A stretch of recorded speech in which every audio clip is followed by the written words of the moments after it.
Welcome to Accountable, where your business is our business. Hosted by David R. Peters. Today's guest is Brian Marks.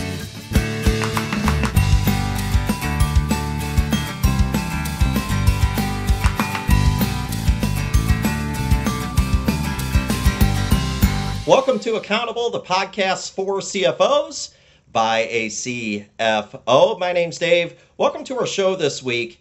One of the things that I come across a lot when I'm talking to other practitioners, other CFOs, other finance leaders, is that the CFO position is very unique. Just the sheer breadth of knowledge that CFOs are expected to have, especially in this day and age, is a lot. It's not just about sort of getting the numbers right on the financial statements. It goes a lot deeper than that. Most CFOs, especially in this day and age, are expected to know a little bit about everything having to do with the company. So things like risk management, things like operational analytics, things like data, trying to understand kind of the various data pieces that the company has and how to sort of use that to obtain competitive advantage. CFOs are also expected to know something about strategy and also maybe even get involved in things like HR. And because of just the sheer breadth of knowledge that CFOs are expected to have, I think that that's really challenging. I know that when I was a CFO, I used to joke that if my company was not sure where to sort of put something, that they would give it to the finance department. So if they weren't sure where a task sort of belonged, if it didn't fit sort of nice and neat into one of the other departments, they would just give it to finance. And I was kind of half joking about that and kind of half not. I mean, the fact is that people and companies look at the finance department as being sort of a knowledge center of everything related to the operations of the business. And with that in mind, one of the places that CFOs are being asked to jump in on is employee benefits. Employee benefits is a pretty common one that a lot of CFOs that they are tasked with, especially in smaller companies, tasked with putting together the benefit plan for the entire company. And employee benefits is a weird world. I mean, it's a lot of complex products and things that are very important because your benefits package is going to help you maybe draw in employees.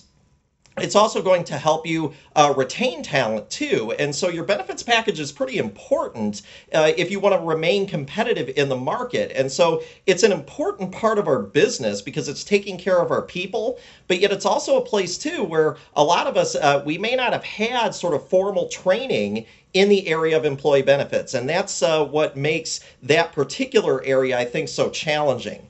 One of the more complex products that is out there, especially in the United States, is health insurance. And health insurance is an interesting world right now because a lot of the traditional products that we used to have, some of those lines are going away. And you're going to hear my guest today, Brian Marks, talk a little bit about that. The lines that we used to draw between the major product types, some of those lines are kind of going away, and that makes it so that it's really important that we understand what we have when it comes to health insurance. And so my guest this week is Brian Marks. Brian Marks is a health insurance guru, if there ever was one. So he has been working for Employee Benefits of Virginia for about 5 years now, but he's been in the employee benefits industry for a long time. I've had the pleasure of working with Brian in a number of different companies that I've been a part of in the past. And one of the things that I love about Brian is that he can take a very complex product like health insurance and bring it down to a level that I think is very understandable, very digestible for CFOs and for other employees. And I think he's just particularly good at that. And so that's what we're going to be talking about today is really, as CFOs, what do we need to know about health insurance? Because we don't necessarily need to get into the nitty-gritty details, but we got to understand enough to be able to field those questions that we know that employees are going to have about the product. And so that is really the goal today, is what do we need to know about health insurance as CFOs, as controllers, in order to be able to answer those questions. So with that, enjoy my conversation with Brian Marks.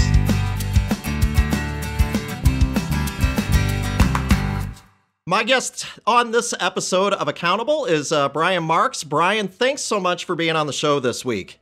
Yeah, thanks. Thanks, Dave. I sure appreciate it.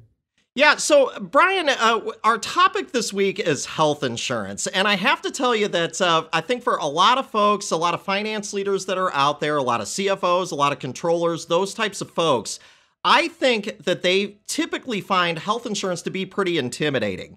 Even though it consistently gets ranked as one of the most important employee benefits. I mean, it's usually health insurance and retirement accounts. Those are typically the ones that show up in surveys over and over and over again as being the employee benefits that people really think make a difference. Why do you think that is? Why is there such an emphasis on health insurance? Why do employees really like that benefit and really focus on that benefit? Well, yeah, from an employer perspective, I mean, it's such a huge part of spend. I mean, outside of maybe a large manufacturing operation, but in the service industries, typically health insurance is the greatest expense, sure, beyond right after labor, and so it definitely gets your attention when you're going through the spend, and so most CFOs, it's a major a major budget item.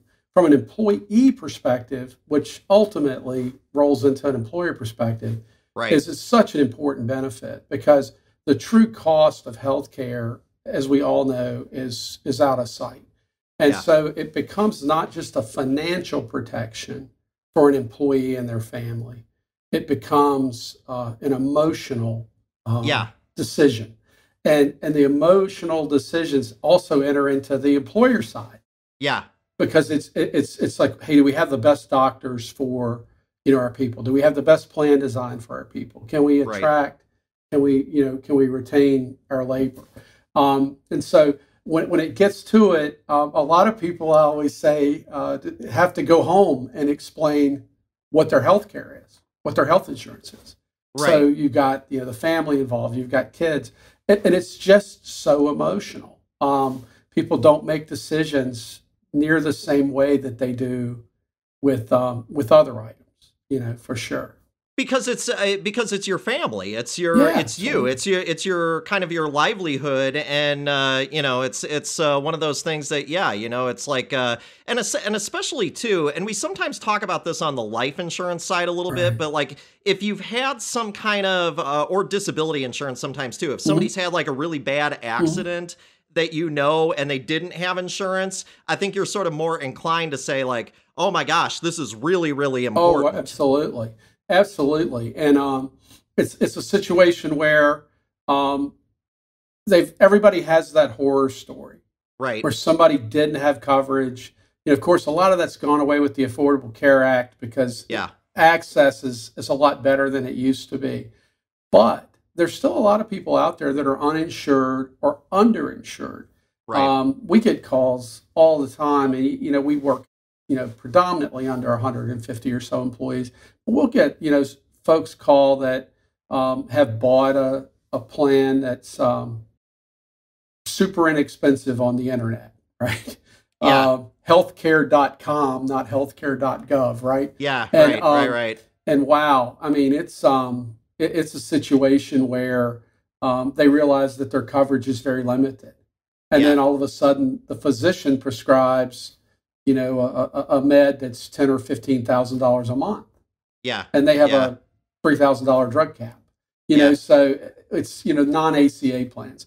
So it can really kind of, you have to be careful, And so people have those stories, and those stories bubble up, and And so from an employer perspective, you don't want those stories bubbling up on your coverage, right? Right. Hey, the network's no good. Hey, that doctor's not in. Hey, they don't cover this, and the employee doesn't always understand that nobody covers that, right? It's a certain, one that would be, I guess, bariatric surgery is probably about the best example on that.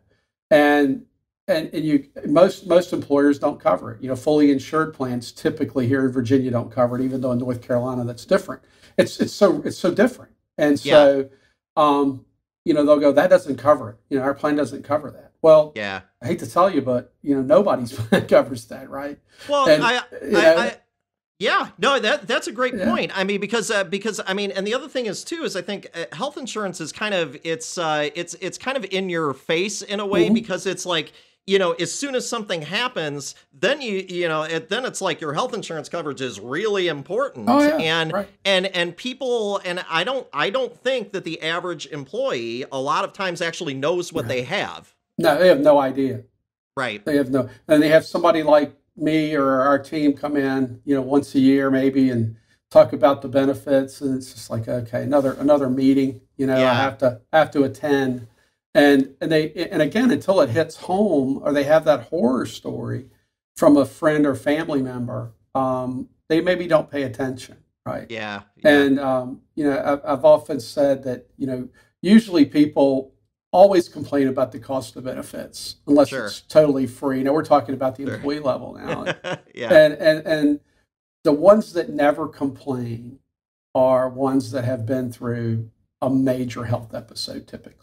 Right. So they've been through a cancer or some major surgery, and they've seen these bills come in that are, 200, 300, $1 million. They've seen bills that are huge, and they go, wow, there's a lot of coverage there. When you even talk about, maximum out of pockets, in the $8,000 range under the Affordable Care Act, people go, wow, if I hadn't had that, I can find a way to pay for that. But I can't find a way to pay for what is pretty well unlimited, right? So, they're the folks that tend to maybe be a little, I've never really seen a study on benefit satisfaction relative to, I say life events or, claims experience.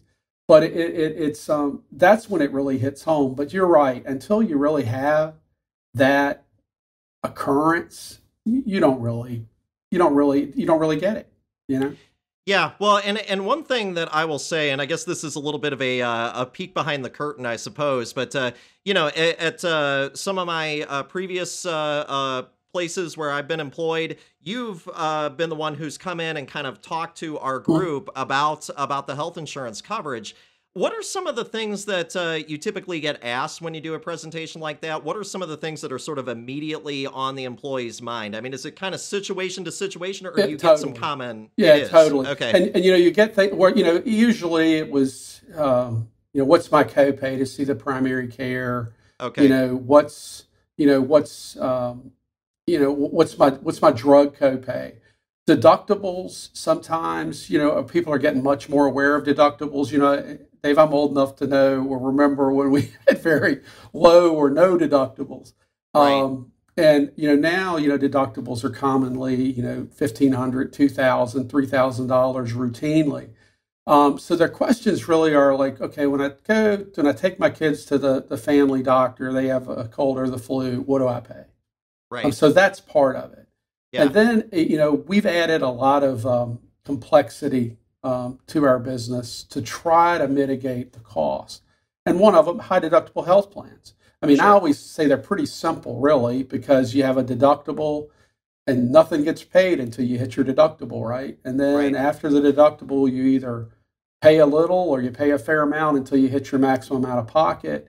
So that's pretty straightforward. You pay everything until you get to here, right? Yeah. But where it gets confusing for folks is, well, I can have a HSA. Like, what should I do? Should I fund my health savings account? Is that part of the insurance? No, it's not part of the insurance. The health savings account is something totally separate. Right. And so you have to. The concept is you take your savings and you fund the account, and you hope that your expenditures are not greater than your savings, right? I mean, that's the win. But that's a complicated discussion for most folks to try to get their mind around it. Absent the fact that, some people just approach it and say, I'm buying insurance, I'm not buying prepaid healthcare, right?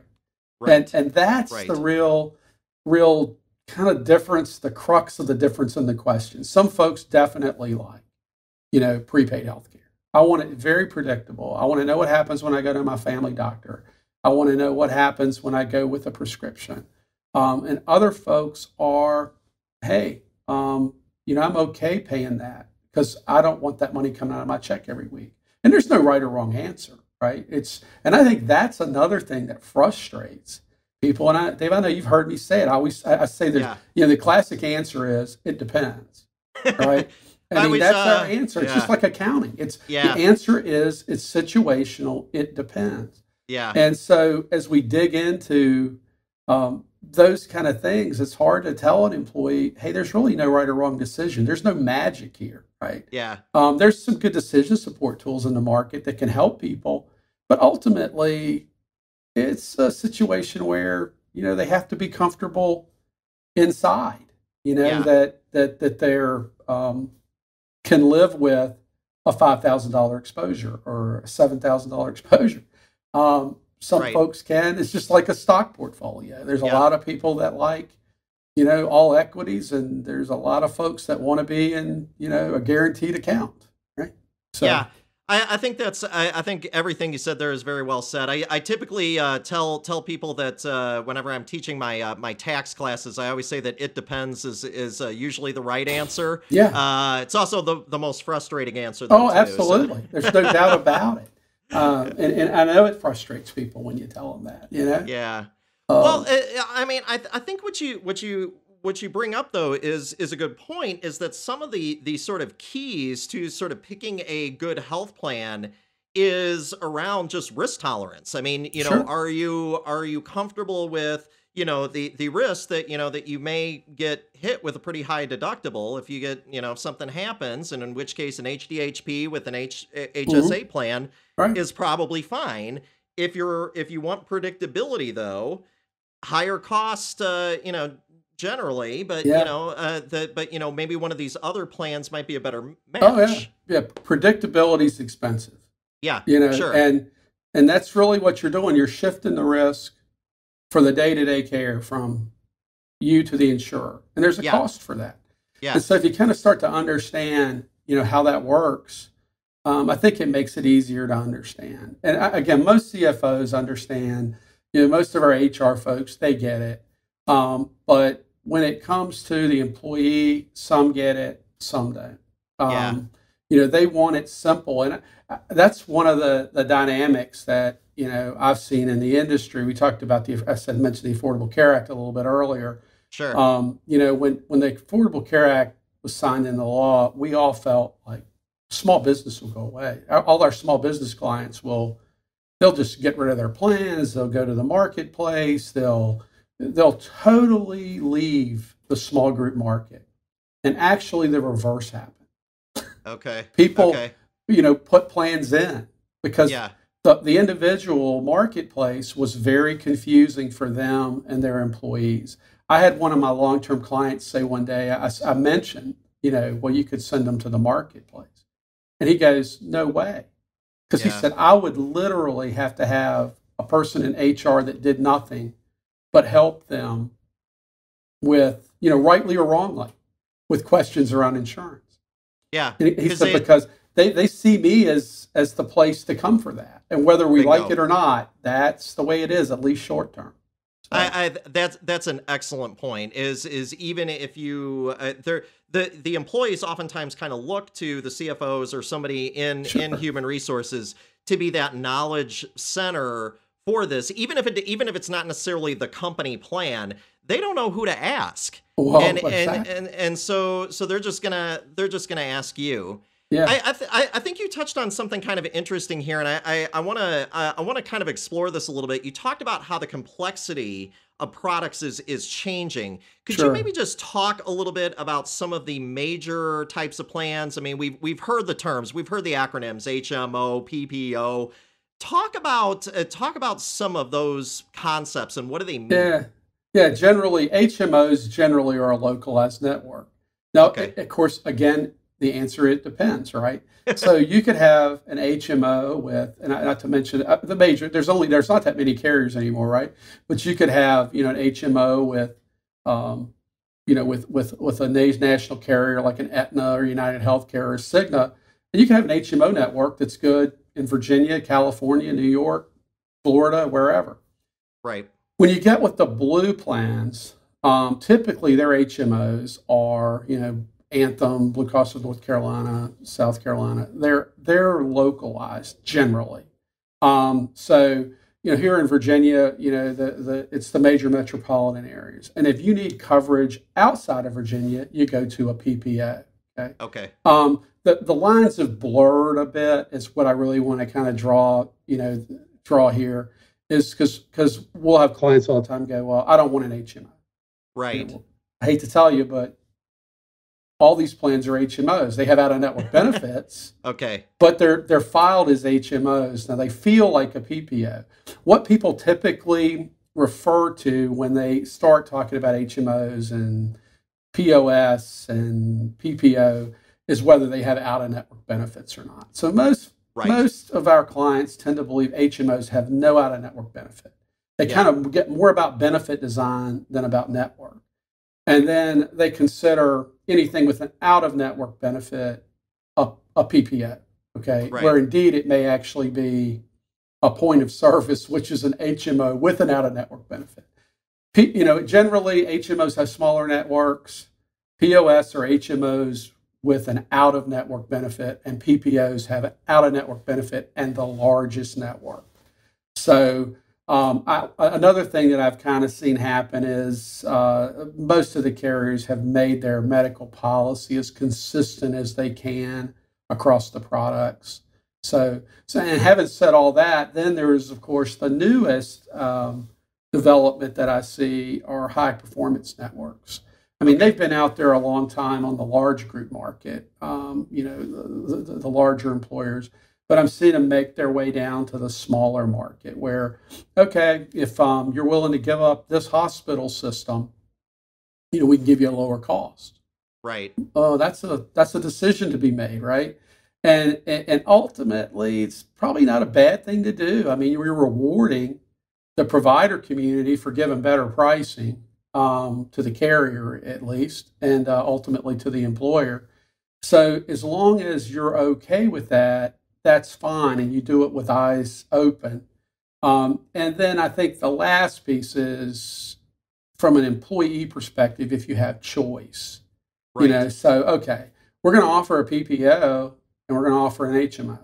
And we're going to offer a limited network, right? Yeah. So we have made them all available to you as the employer. So you make your decision, Mr. and Mrs. Employee, right? And so you give them the choice to vote with their dollars. Now, they may not like the cost, because the PPO might be 20% more or 30% more than the HMO option. But when you make it a situation of choice, you disarm the employee. Yeah. I gave you a choice, and I've had clients that, are heavy-handed. They're like, no, we're going to an HDHP. They can fund their HSA if they want. This is the way we're going. Right. And it's like, don't you want to offer another plan? And on that, this is what we need to do. Okay. So and then when you're out and you're talking to the employee group at an employee meeting, they're, oh, we have to do this. Right. Right. So it is an interesting. It's an interesting feel that I think is pretty easily avoided. I think, again, is the takeaway. When in doubt, offer choice and make it where it's at a minimum revenue neutral to the employer. So I mean, is that kind of the goal? Because So, because you've said a lot of interesting things that I want to make sure that our audience catches. I think the first thing that you said there is you said that a lot of the sort of the classic differentiators between HMOs and PPOs and that kind of stuff, that's kind of merging, and that some of that is kind of going away, where it's kind of the old kind of the way that we used to think about this stuff. We would say, okay, HMO is localized plans kind of only, and it was a very kind of more strict definition. And then you kind of I thought you said kind of something kind of interesting there, where you said, that a lot of it is, that maybe as a CFO, that maybe what my role is to not necessarily pick the right plan for people, but to give them the choice of plans that's going to appeal to them. Is that fair? Did I hear you right? Absolutely. Okay. And again, it really, I think at times becomes more of a product design question than a network question, assuming you're not talking about limited networks with, those kind of things. But, one thing I typically recommend, and we have clients that can't avoid not having this happen from time to time because with different movements, but always try to keep the decision for the company budget neutral, right? So if you're going to contribute X across the board as much as possible. So you don't care where they shift, you don't care what they do. You don't care which plan they elect, as long as they elect the plan and it's priced properly, and it's just sustain itself from an insurance or actuarial standpoint. But from a budgetary standpoint at the employer level, you don't care if they select the HMO or they select the HDHP. And people will argue, well, gee, you're putting them in a high utilization product. We're a large employer. Then we need to make sure it's priced properly, right? And but don't put yourself in a situation where somebody goes to a plan and it costs you more money. You want them to. I've had people that will, the employer's subsidizing an upgrade, right? And that's okay sometimes. Again, there's no right or wrong answers in our business. It's like, what do I need to do to attract and retain employees, right? But it is really hard to know what your number is going to be at the end of the year, Yeah. So kind of two things there. I mean, part of, and I think you're absolutely right in pointing this out. I mean, part of the reason with your healthcare plan and with any of your benefits, folks, I mean, regardless, is part of the reason why you're offering it is because is to attract and retain employees, and so what's going to be looked upon is being more favorable to the employees, that can sometimes kind of sway the decision a little bit. Oh, yeah, absolutely. And that's another reason, Dave, that the employee benefits didn't go away in the small group market. Yeah. Okay. I tell a story. I was invited to speak to a group years ago, and a lot of large employers, they were all big warehouses. So they at a minimum, they had, 200-300 employees. And this was when the Affordable Care Act just came, and I said they were all complaining about the employer mandate. Oh, we're going to have to offer benefits, and I don't want to minimize. It's a bit of a pain, to track employees and all those kind of things. But I asked one question. I said, how many of you folks offer benefits today? Yeah. And they all raised their hand. Sure. I said, how many of you are required to? And not one hand went down. Yeah. And I think it hit them, a little bit. Like, sure, they just didn't like somebody telling them what to do, right? Yeah. But they were already offering benefits that were at a minimum value level. And but they didn't like having the tighter ditches in the road, as I always say, But it, I think that's what happened in the small market. They were like, well, they need help making decisions. And we need employees, Yeah. What about so let me ask you this, because I know that you do a lot of stuff with smaller employers and stuff like that. And you're very good at talking to those companies when they're trying to figure out what they need. And we talked a little bit about cost. Cost goes up, seemingly every year when it comes to health plans. Are there any sort of like lower cost options for maybe very small employers, especially, coming out of, the pandemic and stuff like that? Money's tight for a lot of companies. Are there ways that they can offer this very important employee benefit? I mean, we see it over and over and over again. Are there kind of some low cost options that maybe they can consider? Depending, if they're large enough, and I say large enough, I'd say 10 or more generally. Okay. Even though some insurers go smaller than this, if the Affordable Care Act plans are unaffordable, again, you start looking out, and I say, I think most folks now are at a base plan of bronze, or silver. Most of our clients, and so they're offering a low cost plan for them and their employees. They're trying to get their costs down. So it kind of is what it is for the Affordable Care Act up to 50. There is small group self-funding, and that's a bit of a maybe misnomer. But really what you do is if you self-fund a small group, you can underwrite. You being the carriers can underwrite. So they can get you out of the Affordable Care Act pools. So which are, unisex, they're age rated, they're gender, neutral.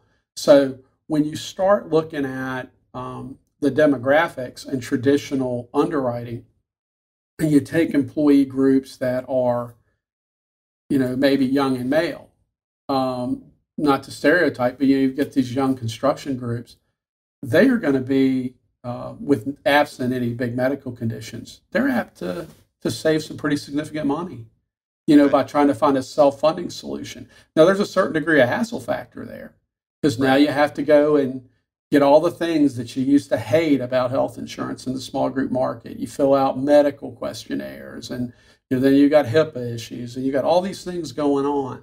But sometimes there's some options there, and it's always worth a look, if you're in the under 50 market, I think, to say, and whoever you're working with should be helping you go, hey, we should probably take a look at this. And if you go to the carrier that's their incumbent carrier and say, hey, do you want to look at a small group self-funding or level funding? There's a multitude of terms, as you know, in our business. We call the same thing different things, right? But it's small group self-insurance. Yeah. And if you go to the carrier, they can pretty well tell you, no, we're not going to release a self-funding quote on this group, because they know it's worse than the pool. Yeah. And so, you can kind of do that and get ahead of it. But when you're under, say, 10, so that 2 to 10 segment, you can submit medicals and get rates with a few carriers. But when you get to about 10 employees, the world opens up, and you get a lot more of the major carriers are willing to underwrite those. But that is one of the unique ways to save a little money, and get out of the Affordable Care Act. But again, it requires a lot more work. I mean, you're going to get medical applications. You have to deal with 1095s and 1094s. You have to deal with PCORI fees. It's not without, hassle.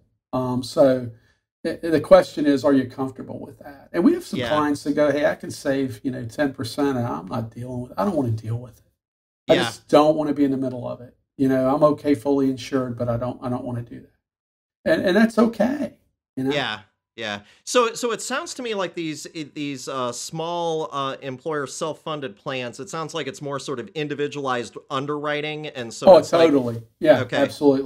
Absolutely. So if you have a good risk group, you can beat the ACA rates. Right. Which is really all you're trying to do. I have colleagues and peers in the business that really get focused on, you can get a portion of the savings back if your claims run well. I'm like, you got 15 people. I mean, if somebody has an appendectomy, you're done. So let's not chase that. Yeah. Let's say if that happens, great. But really what you're trying to do is you're trying to, I hate to use the term beat, but you're really trying to beat the Affordable Care Act rates. Yeah. And if you can do that, effectively, that's the way to go. Now, if I have had clients that have gone from fully insured to these level funded or self-funded arrangements and save, 20-25% in their healthcare costs. Yeah. So, I mean, it can get your attention. It's a chunk. Yeah, it's a chunk. And and kind of the ripcord here is that what the Affordable Care Act rates are. Yeah. So in the case that everything blows up, you have the worst claim year in the history of the organization, you're capped at a max liability, so it's not going to destroy you. It's, the maximum rates are the maximum rates. But the insurer may give you a 50% increase, right? Yeah. And so the question is it still better than the Affordable Care Act rates? Yeah. So I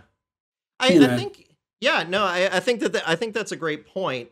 Now, let's say that I'm a smaller employer. I've never worked with with someone like you to kind of help me sort of to get a plan. Maybe it's a startup, that I've spent a good bit of my career working with startups and and things like that. So let's assume that we're in those shoes. How would a CFO sort of maybe describe how you would typically work with like a new company that's kind of maybe just getting started? How does that relationship work, and what would they need? What would you need from them? It's really in our current world with the Affordable Care Act. If they're a small employer, it's pretty easy. It's just a list of the employees and or their dependents, whoever you think is going to have coverage, and we really do need just their date of birth and their resident zip code. And you can develop rates kind of ad nauseum to quantify, and I work with a lot of startups, as you know, and to quantify the cost of healthcare. And sometimes folks go, nah, I'm not going to do it. And I'm even going to go down the road of all the new, you got Kisharas, you got ICRAs now, you've got all these different things with HRAs that are going on. But just in traditional health insurance, that's pretty much all you need to get a snapshot. The thing that I say, and I know you've heard me a lot of times do presentations, and it's get good help. And it's hard. Small businesses, it's really hard to determine who's good, right? And we have the same issues. I mean, we're a small business like a lot of other folks, and like, well, do I have the best tech people? Do I have the best this or that? And you're trying to evaluate a world you don't know well. So you don't know what you don't know. But after a while, you start to get a handle. I would say if you're gonna find a retirement person, I always find a retirement firm that does retirement. If you're going to find a property and casualty group, try to find a good property and casualty group. Try to find folks like us that do benefits. It's not the first time I've seen it, and I kind of know what questions we're going to have and try to stay ahead of it, and are there to support. You really understand the industry. If you want to try to pull a team together, if you want to pull a team together, I'm fine talking to the property and casualty person, and making sure we coordinate with retirement on meetings and things. But I would suggest that, or to find a firm that is deep enough that they have experts in each category. The real problem with that in the small business market is you have larger firms, and it's just like larger organizations anywhere. The 5 person employer is not at the top of mind for them. That's and to true. get to the help you need, it can be difficult. And that's not saying you can. It's just saying until you get to a certain size, I would try to find experts in each class. You're a small fish. You're a small fish. Yeah, absolutely. Yeah. I think that's a great point, and I think what you said there, I think is spot on. Basically what you're saying is that this is a very specialized product. Mm-hmm. Health insurance is a specialized product. Benefits are specialized products.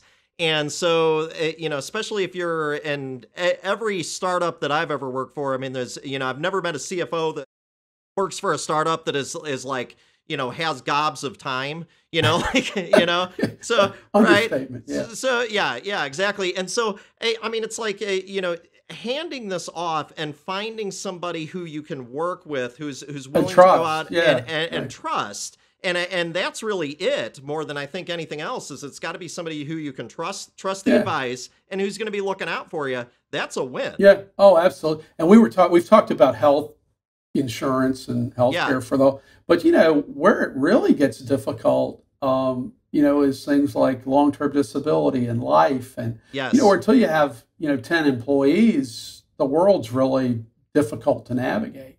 Yeah. And it's much harder to find, decent LTD coverage, because, where you don't have to go through extreme underwriting and all these kind of things for small employers than it is large.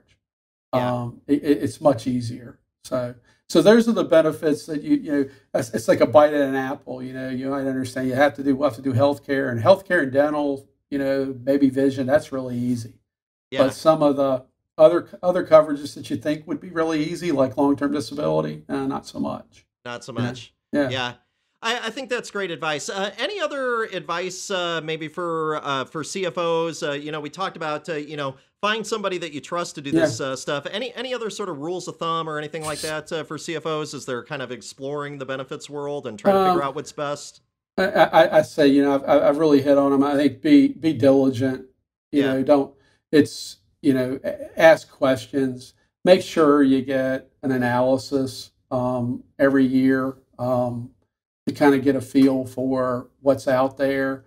And, and I can tell you, I can usually tell you if it's fully insured in the Richmond market, who looks really good right now, right? Yeah. And I can tell you, when some carrier starts really looking attractive, we really need to entertain that. But that doesn't mean that every year you don't kind of get a feel for what's out there and the self-funded. Just be diligent. And the other thing is, if at all possible, offer choice. Yeah. Because, if you've got the 25-year-old who just wants to make sure if they wreck their motorcycle, they don't lose their apartment. Right. Yeah. Versus the 60-year-old who's trying to deal with a major chronic illness. Right. If you can kind of address both with no real budgetary impact to yourself, why wouldn't you? Right? It makes for happier employees, and that's what we're really trying to do here. And that's the other thing is, people always ask me, well, can you benchmark? Yeah. Well, I mean, who do you compete, with for labor?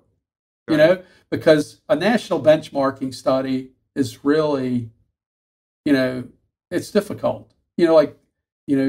What's every accounting firm doing? Right. We've got a lot of accounting firms, and they're doing all kinds of different stuff. There's no general, Right. But as long as you're getting, some pay more and give less benefits, and that works well. Some pay a little less and give more. It's just, again, it's situational. So I think, folks, probably one of the key points here is just, you offer health insurance and your employee benefits just kind of in general to help out the folks that are working at your firm. That's that's your benchmark. Your benchmark is are your employees happy and are they staying, or are you losing out? Right. Brian, this has been great. How can folks get a hold of you? Because I know that you work with a lot of folks in Virginia, in the Virginia area. Tell folks how they can get a hold of you. We're located here in Richmond. We work all over Virginia and actually down in the Carolinas a bit. But go to our website, Employee Benefits of Virginia. It's actually EBofVA.com, or my contact information's on multiple sites, a CPA site. Anybody can reach out and call us anytime, and we'll help. For sure, or at least talk about how maybe we can help. So just give us a on the website. You can go there, get to the email, and shoot me an email, and we'll connect. That sounds good. Well, folks, I got to tell you, this health insurance and benefits in general, this is something that a lot of us CFOs that we have to navigate. We got to learn how to deal with it. And so that's where folks like Brian can step in and really be great partners to us. So anyway, so just I think that that this has been great. So Brian, thanks so much for being on Accountable. Thanks for having us. Take care. All right, thanks.